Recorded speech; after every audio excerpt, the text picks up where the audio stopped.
know what you've got here, and it's tremendous, it is priceless, and it should never be traded off for the promise of jobs or lower gas prices, and we need to take a good close look at that to see if those promises can be kept, and if that public benefits test is met. It's our position at Save the Bay that to date, Hess and Weir Co. folks have not shown that we need it. We believe that this gas can come from other facilities in our region. The other 4 LNG terminals that serve New England presently have the capacity to serve Rhode Island as well. And so we don't see what the public benefit of the project would be. We do see a lot of risk. The General talked about the security and safety risks. We're going to hear more about the disruption, the economic risk. I'll tell you a little bit about the environmental risk. The dredging, construction, and operation of this facility is going to take a big piece of that whole bay. 73-acre footprint, a part of the bay that we know is essential spawning habitat for flounder, as well as about 191 acres of habitat impacted in total by the dredging based on the footprint impacts of the facility. And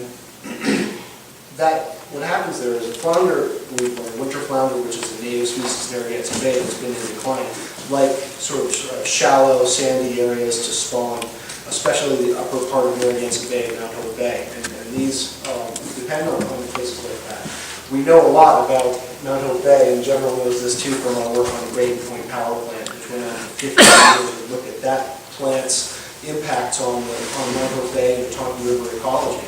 One thing that really surprised me, and I've worked on Mount Hope Bay and the Tonkin River now for almost 18 years, is what an amazing place it is. It is just incredibly rich and diverse in marine life. It has many species of fish, birds, bald eagles are there, Atlantic sturgeon are there. The Tonkin supports the biggest herring run, buckies, alewives, and blueback herring in the whole Narragansett Bay watershed. And it's an amazingly intact and important ecosystem despite the abuse it suffered.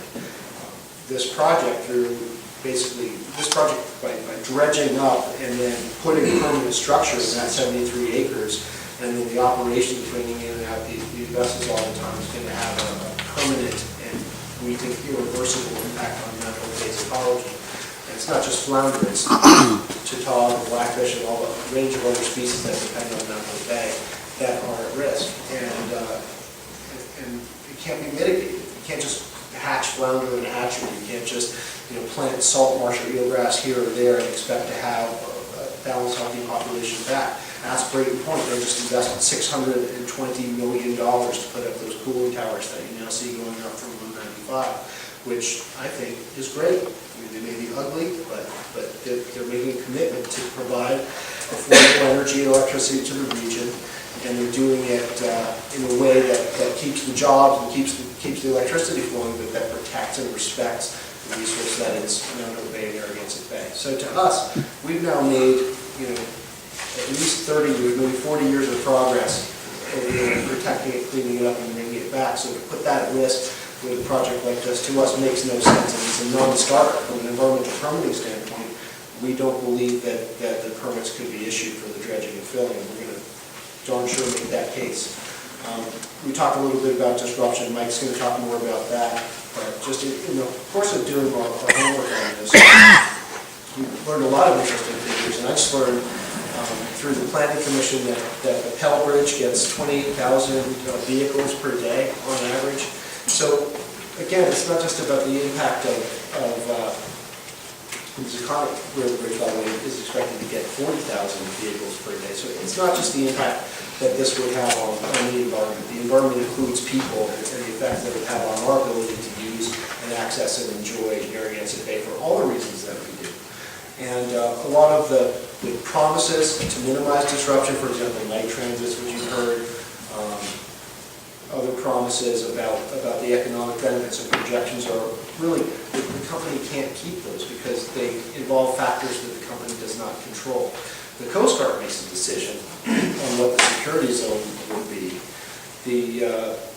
The market makes a decision on what the gas price is going to be. And I don't believe that we can sit here and say it's going to be this many jobs, this much savings when we're talking about converting what in our view are publicly held and replacing with resources. So that's part of our concern. Now, it's been pointed out again, we've been working on this for 40 years. And pointed out to me that we're prepared to do this for another 40, or for as long as it takes, because we believe this project is wrong for Rhode Island, bad for Narragansett Bay, bad for the region, our economy, our environment, and for all these reasons. Just a couple of quick things that I don't know if Mike sort of lays on this project status.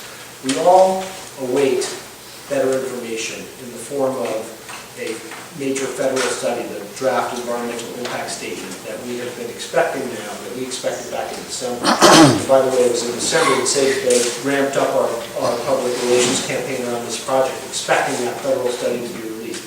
The study is still in limbo, and it's hung up on for a number of reasons. We know what some of them are, we're not sure what all of them are.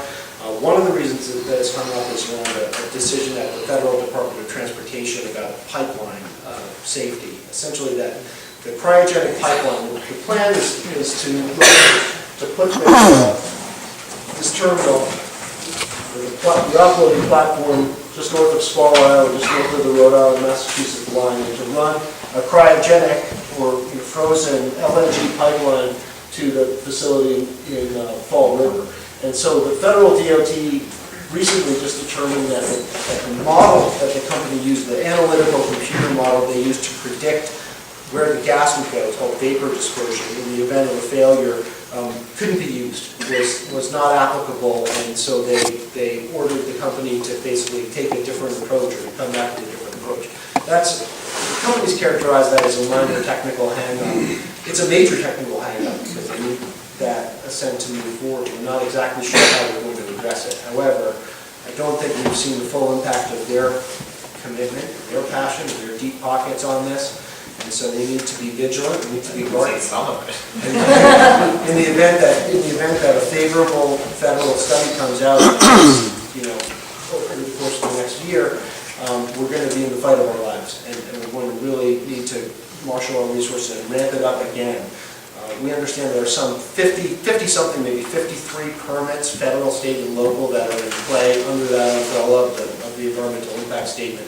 We're going to be there to fight every one of them, to interject ourselves, because that is where this thing is going to be lost, and we will do whatever it takes, and we'll stay as long as we need to make that happen. That's our commitment to you.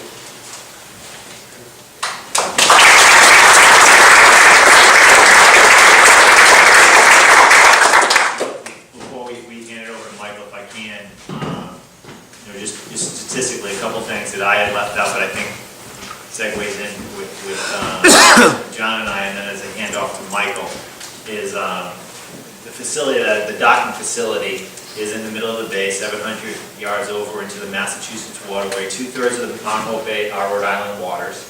The federal channel goes on basically a straight line, short distance off of the Tiverton Fall River, eastern side of Mount Hope Bay, the traditional channel.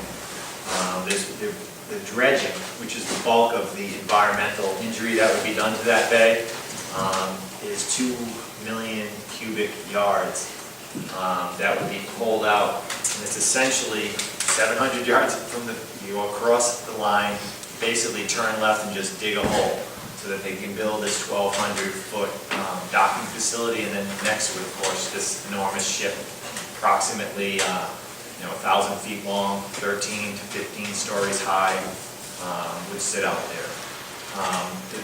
There would be additional impacts,